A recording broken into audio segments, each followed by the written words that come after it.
Direto ao ponto. Olá, muito boa noite, seja bem-vindo, bem-vinda, que honra e que alegria estarmos juntos a partir de agora, o Direto ao Ponto. Você nos acompanha nas redes sociais, na rede de rádio Jovem Pan, no aplicativo também da Jovem Pan News, na TV aberta. Sempre uma honra e uma satisfação estarmos juntos. A edição de hoje recebe o presidente do partido Missão, o Renan Santos. Olá, uma honra estar aqui com vocês, vai ser um prazer trocar ideia. Vamos juntos, sim. E também os nossos convidados aqui, recebo o comentarista da Jovem Pan e advogado, o Túlio Nassa, o repórter André Martins, da revista Exame, e o advogado também e comentarista da Jovem Pan, Acácio Miranda. Vamos lá então, direto ao ponto já com o senhor, Renan. Quero ouvir, o senhor se apresenta como o presidente do Missão, é compositor, gosta de música, mas para quem não te conhece ainda, como você tem se apresentado nessa caminhada, que é o interesse em disputar a presidência da República, inclusive? Pois é, boa noite a todos. Novamente, eu reforço que é uma honra estar presente aqui, trocando ideia com vocês. Eu sou o Renan Santos, eu tenho 42 anos de idade, eu sou natural aqui de São Paulo, do bairro da Moca, filho de um advogado, filho de uma psicóloga. Fiz faculdade de Direito na USP, não terminei, resolvi ser empresário. Toquei minha vida em muitas áreas, empreendi, vi todas as agruras que é trabalhar, tentar criar emprego aqui no Brasil. E em 2013 vi aquelas famosas manifestações, as jornadas de junho, vi o início de uma luta anticorrupção fervilhar no país, me envolvi com aquilo, tomei parte. Em 2014, fundo o Movimento Brasil Livre, lideramos as manifestações que derrubaram o governo Dilma Rousseff, apoiamos naquela época a Operação Lava Jato e nos tornamos, vamos dizer, um instrumento de pressão naquilo que a gente considera errado, seja corrupção, seja posturas erradas, gastos públicos estúpidos, uma agenda de leniência no combate ao crime organizado. Só que a gente também percebeu que as pessoas não nos levariam a sério se nós não fôssemos também uma alternativa de poder. Foi assim que nós fundamos, ano passado, novembro, o Partido Missão, e com base no Partido Missão a gente tornou uma alternativa de poder que está sendo reconhecida nas pesquisas como uma opção já para 2026, e eu estou muito orgulhoso. Antes dos nossos convidados, o senhor toca no assunto sobre o impeachment de Dilma Rousseff e também na sequência veio meio que um apoio ao ex-presidente Jair Bolsonaro. Alguns nomes, os movimentos de rua estiveram ali. Eles lá, eu não. Como o senhor vê hoje que esse movimento se coloca contra também a opção do bolsonarismo? O que sobrou daquela ideia das ruas hoje que se firma uma legenda de fato? Alguma coisa que se mantém daquela época ou é totalmente novo essa ideia? Vamos lá, o Bolsonaro, ele usurpou um movimento de rua que era anticorrupção e que era em certa medida impessoal. Que era um movimento que apoiava à época a Operação Lava Jato, duras medidas contra a corrupção galopante que estava rolando ali no governo Lula 2 e Dilma 1 e 2. E ele assume o protagonismo daquele processo após a queda de Dilma Rousseff, quando as pessoas se deparam com a eleição de 18 falaram: opa, preciso de uma alternativa, em quem eu vou votar? Elas não encontraram algo de novo, para além do Jair Bolsonaro, que já vinha crescendo, também, vamos dizer, trazendo um discurso mais à direita, que é um discurso alternativo dentro da política brasileira. Temos que fazer uma crítica, o discurso à direita nos anos 90 havia desaparecido, os tucanos nunca pegaram para si esse discurso, acho que nem quiseram, e aí, com base nisso, ele se tornou, vamos dizer, uma opção que vence as eleições.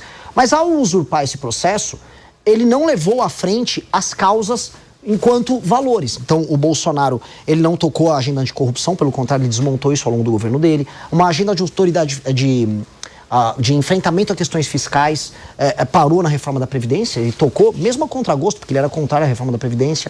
Depois não fez uma agenda reformista, tá mesmo tendo o Paulo Guedes lá. A agenda de combate ao crime, a gente precisa lembrar, era uma pauta central do Bolsonaro. Ele não andou com nada. Em certa medida, ele até sabotou o pacote anticrime do Sérgio Moro, acabou passando o juiz de garantias lá do Freixo. Então, o Bolsonaro, ele se apropriou dos símbolos, mas ele não foi um líder na hora H. E aí ele transformou tudo aquilo, e essa é a provocação contra os bolsonaristas, num culto à personalidade dele. Aí é legal, o pessoal ia na rua, chorava, cantava Viva Bolsonaro, mas isso virou o quê para as pessoas? Virou só no retorno do Lula e uma crise política que a gente está vivendo hoje. Acácio Miranda. Renan, falando aí da fundação do Partido Missão, a minha geração, a geração do Túlio, a gente viveu os anos 80, 90, contra a cultura era a esquerda. Hoje há uma tendência da molecada, da contracultura estar um pouco na direita. E acho que o Missão e o MBL vivem um pouco desse reflexo. Você concorda com isso? E caso concorde, a que você atribui essa mudança de chave? Porque neste momento o jovem é de direita e não de esquerda, como foi nas décadas de 80 e 90, por exemplo? Talvez eu seja um pouquinho mais novo do que vocês, e eu vivi um pouco isso. Quando eu entrei na faculdade, a contracultura ainda era de esquerda. Ser alternativa era ser a esquerda. Aconteceu algumas coisas, dentre elas, a esquerda se tornou mainstream, né? Para quem está nos ouvindo, a esquerda hoje é a norma. Se você não se comporta como uma pessoa de esquerda, você é um transgressor, você está fazendo algo de errado. E os jovens gostam de transgredir. Os jovens gostam de sentir que eles não estão sendo parte da norma. Como a norma é de esquerda, como os tribunais superiores reforçam uma linha ideológica de esquerda, como certas palavras são proibidas, e essas palavras são proibidas mediante uma lógica de esquerda, o jovem, ele fala, não, eu quero expressar minha subjetividade, eu quero ser eu mesmo diante desse mundo. E quem está me impedindo de ser eu mesmo são figuras à esquerda. Além disso, a gente tem uma questão geracional em que os mais jovens estão pagando a conta dos mais velhos, e a esquerda não traz resposta nenhuma para isso. Então, os mais jovens pagam a conta previdenciária, a conta do pacto político, que é o pacto de 88 que a gente vive, o sonho do Constituinte de 88. Os mais jovens também veem o seguinte, toda vez que algum tema importante para ser discutido no Brasil, na verdade, discutido não, passado no Congresso, por exemplo, aumento de pena para bandido, vem sempre um político, não, precisamos discutir isso aí, não, porque os direitos humanos, o jovem fica cansado e fala, cara, eu tô sendo roubado, eu quero só resolver isso. E ainda tem um novo elemento, que aí é específico dessa geração, que é o seguinte, essa geração resolve as coisas num clique. Hoje você tem softwares, você tem os aplicativos que tentam ser mais amigos do usuário possível. Então tudo tem que ser muito rápido, você resolver tudo num clique, num movimento, numa olhada. Pois bem, eles estão vendo que a atividade política, especialmente na forma como a esquerda conduz, é lenta. Ela impede as coisas de fluir. Então os mais jovens querem respostas rápidas, tal qual a vida deles é rápida na contemporaneidade. Nós, no Partido Missão, trazemos a resposta para isso. A gente trata dos temas políticos sem muita frescura, sem muita enrolação.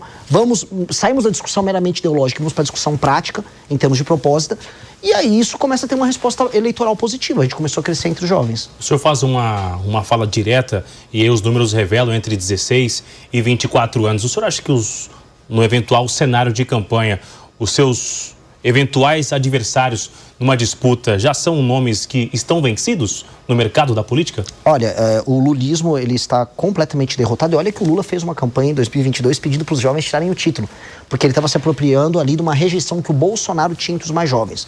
De fato, a família Bolsonaro ficou rejeitada entre os mais jovens e, né, por as razões que eu levantei para vocês, o governo do Bolsonaro foi um governo frustrante. Ele prometeu muito, né? Não, aqui ó, a bandidagem já era, eu vou fazer... Ele não fez nada. Aí esses mais jovens falam, pô, eu quero uma resposta prática. Então, se você perguntar para um lulista ou para um bolsonarista qual a resposta, por exemplo, para a vida de uma pessoa que mora numa favela controlada pelo tráfico, não haverá resposta nenhuma. Do Lula, inclusive, a resposta que ele veio vai ser uma linha, olha, temos que ver isso aí. O Lula estava agora nos Estados Unidos, inclusive, defendendo, em alguma medida, o Comando Vermelho. Tá? A conversa dele estava um tanto quanto estranha.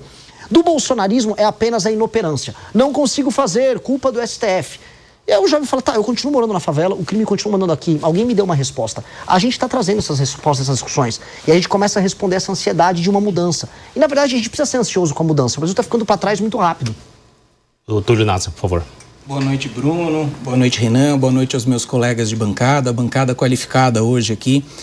Olha, Renan, vamos falar um pouco agora dos novos players nessa eleição. Alguns analistas, inclusive, o chamam de outsider, aquele que quer romper com o sistema, aquele que traz ideias que são diferentes. Ao mesmo tempo, você se apresenta como um eleitor de direita.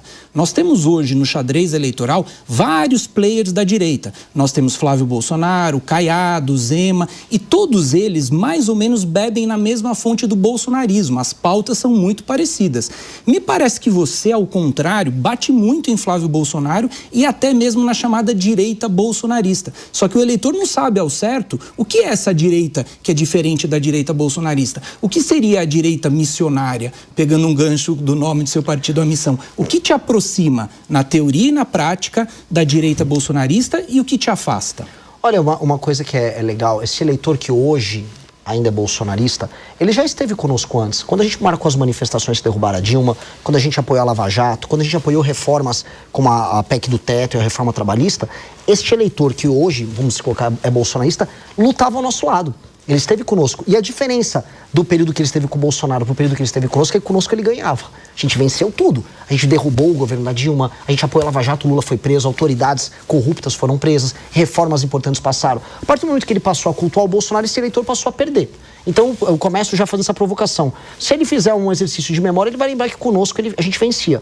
Os nossos valores são os mesmos daquela época.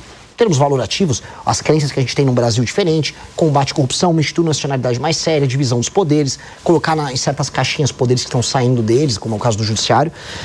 Mas Hoje nós estamos muito mais maduros e hoje nós estamos apresentando propostas que estão cativando as pessoas e trazendo discussões que ninguém está fazendo no Brasil.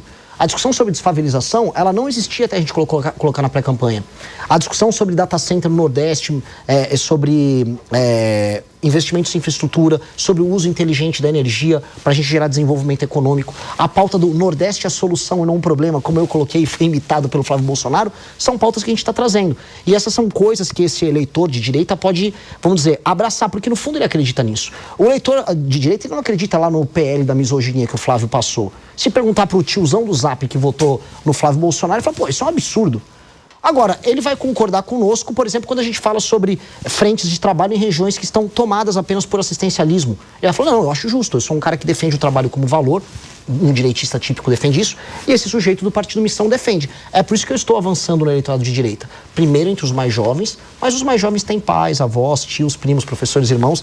Nós vamos chegando lá. O senhor disse que vai acabar com a raça do Flávio Bolsonaro. O que quer dizer isso aí? Bom, claramente não é eliminar a raça da família Bolsonaro, que veio da Itália, né, a etnia dos Bolsonaro, mas do ponto de vista político, eliminar a presença nociva da família na política brasileira. A família Bolsonaro, ela destruiu aquilo que a gente chama de direita. Eu volto a colocar a provocação. Até 2018 nós vencíamos tudo. Vencíamos a esquerda nos tribunais, nas ruas, nos projetos, nas ideias. Desde que os Bolsonaro entraram, eles pegaram essas lutas e submeteram elas ao interesse personalíssimo da família. Por exemplo, a Operação Lava Jato foi destruída para salvar o Flávio Bolsonaro, que cometia crime de peculato, rachadinha no gabinete dele. Então, toda vez que a gente se vinculou a essa família, infelizmente eu preciso colocar essa família maldita, a gente perdeu. A ponto do Lula, que estava preso. A gente precisa lembrar, o Lula estava preso e ter voltado ao poder. E aí, agora a gente fica nessa situação com o nosso país destruído, e aí vem o filho... Desculpa falar isso aqui, envolvido no escândalo de corrupção da rachadinha, que é o Flávio Bolsonaro, que até agora, pelo menos no horário que a gente está gravando o programa, não assinou a prorrogação da CPI do crime organizado, que está rolando no Senado. E aí esse cara tem que falar que nós temos que nos submeter a ele? Esse cara tem que sair da frente, o Brasil precisa andar. Assim como o Lula precisa simplesmente, vai tocar a vida dele, vai dar milho pra pombo, sabe? O Flávio Bolsonaro tem que fazer a mesma coisa, para de atrapalhar o nosso caminho. Renan, agora me fala uma coisa, então, em relação à sua diferença com os bolsonaristas. Você é a favor ou contra o PL da anistia geral, ampla e restrita? Ou você é a favor da dosimetria? Ou de nada disso? Enfim, essa é uma pauta que não tem como você fugir nesse momento. Não tenho e jamais fugimos. O nosso deputado federal, Kim Kataguiri, ele é favorável ao PL da dosimetria. Porque a gente acredita em uma coisa, por mais que, haja vícios formais, e qualquer um que vem do campo do direito sabe que houve vícios formais no processo como um todo que envolve aquelas pessoas, e o próprio Jair Bolsonaro, há também o cometimento do crime. Aquelas pessoas não estavam passeando, olha, estou aqui num domingo, vim entrar no Palácio do Planalto, né? Vim montar um acampamento dentro do STF. Aquelas pessoas praticaram um crime. E se fosse o STF cometendo esse crime, todo mundo falaria que essas pessoas tinham que estar presas. Eu acho que a lei tem que ser para todas.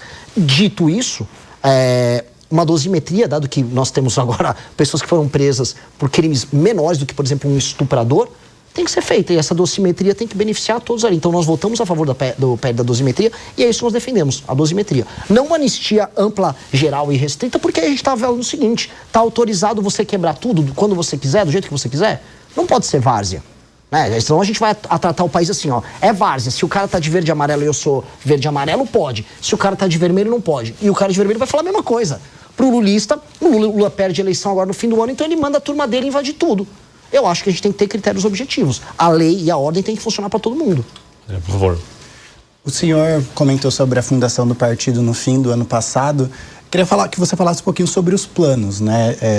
O partido vai ter alguns candidatos nos principais estados. Qual que é a expectativa de bancada na Câmara dos Deputados? Vocês vão ter candidato ao Senado? Eu queria que você detalhasse um pouquinho.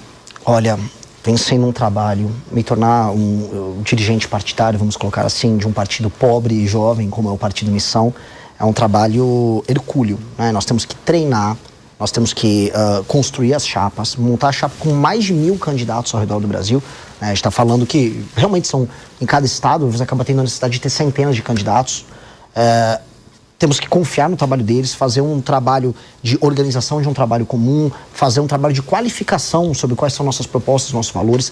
Graças a Deus a gente vem numa base em que nós já treinamos boa parte da nossa militância através da nossa academia de formação. E estamos lançando pré-candidatos aos governos e estamos tendo uma grata surpresa. Como saiu na pesquisa Atlas recentemente, o Partido Missão, com 4 meses e meio de vida, já é o 4º lugar na preferência nacional. É PT e PL disputando o 1º lugar, o PSOL em 3º e nós em 4º ali na cola, com 4 a 5 meses de formação. Isso está permitindo que nossos pré-candidatos ao governo apareçam como Marcelo Brigadeiro lá em Santa Catarina com 5,8 nas pesquisas. Na cidade de Joinville ele está com 13,7. Na cidade no estado de Minas Gerais, o Ben Mendes está valendo de 3 a 5%. O Kim Kataguiri aparece de 8 a 12% em São Paulo. Isso é uma notícia muito alvissareira. Ele não vai recuar do candidato ao governo de São Paulo? Só se eu chamar ele para ministro da Fazenda. Que é o que eu gostaria de ver ele sendo meu ministro da Fazenda. Que é um dos jovens mais brilhantes na parte econômica no Brasil. É uma liderança incrível, com experiência em andar com uma pauta reformista no Congresso. E foi inclusive o cara que protocolou a PEC, que transforma o regime fiscal brasileiro, a lógica fiscal brasileira, que vai nos tirar de uma rota de colisão bizarra que o Brasil está se encaminhando. Então, seria um excelente ministro da Fazenda e eu estou tentando convencer ele disso. E os outros estados, para completar a resposta? Os outros, temos pré-candidatos no Pernambuco, temos pré-candidato no Paraná, também pontuando com 3 a 4%. Em todos os estados a gente parte de um piso. A gente lançou agora um pré-candidato no Mato Grosso e eu posso fazer uma aposta para você, já na próxima pesquisa ele vai aparecer com no mínimo 2%. Porque no Partido Missão é isso. Como a gente defende uma causa e a gente tem uma perspectiva, uma visão de mundo, as pessoas acreditam a gente por causa da causa. A gente não é um coletivo de projetos individuais. A marca fala muito alto. Então a gente tem uma responsabilidade muito grande pelo que a gente fala e pelo que a gente constrói. Porque há um lado positivo nisso, que é essa confiança que está dando uma espécie de piso alto para um começo. O Direto ao Ponto continua depois do intervalo, girando os principais assuntos e uma entrevista aqui na Jovem Pan com o Renan Santos, o presidente do Partido Missão. Intervalo é rápido, a gente já volta. Até já. Fala, meus queridos, aqui quem fala é o Alan do canal Inevitável Cortes e no meu segundo mês postando cortes aqui no YouTube de figuras do Partido Missão e do MBL, eu faturei cerca de 25 mil reais ou um pouquinho mais de 4 mil dólares. E se você tem interesse em estar criando o seu próprio canal de cortes, eu preparei um treinamento 100% focado, mostrando o passo a passo para você estar conseguindo fazer seus cortes de figuras do Partido Missão e do MBL. Para acessar o treinamento é só clicar no primeiro link da descrição ou ler o QR Code que está aparecendo aqui no meio da tela agora. E se você gostou desse vídeo, não se esqueça de deixar o like e se inscrever no canal. Te vejo no próximo vídeo.